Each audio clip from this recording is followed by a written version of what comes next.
माननीय सदस्य श्री जगदीश बसुनिया जी।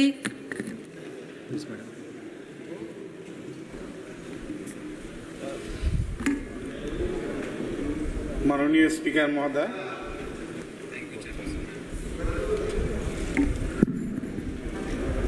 আপনার মাধ্যমে আমি মাননীয় রেলমন্ত্রীর কাছে একটি প্রশ্ন উত্থাপন করতে চাই যে আমাদের কুচবিহার জেলা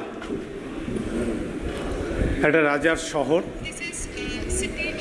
সে শহর থেকে যাতায়াতের জন্যে একটা রেল স্টেশন আছে, নিউ কুচবিহার রেল স্টেশন, এবং একটা কুচবিহার রেল স্টেশন।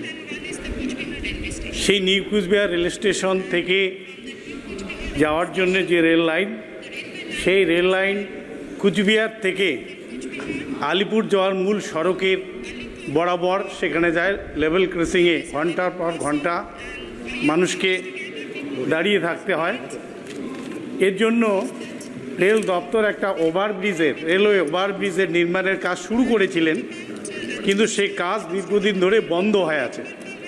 কী কারণে সেই কাজ বন্ধ হয়ে আছে যদি রেল মন্ত্রক জানিয়ে সেই কাজটা দ্রুততার সঙ্গে শুরু করতে পারেন, তাহলে আমি রেলমন্ত্রীকে এই প্রশ্নটা আমি অনুগ্রহ করে দেখতে বলবো। দ্বিতীয় কথা হচ্ছে আমার যে কুচবিহার থেকে একটা রেল লাইন দিনহাটা হয়ে বামনহাট হয়ে বাংলাদেশের রংপুর পর্যন্ত গিয়েছে।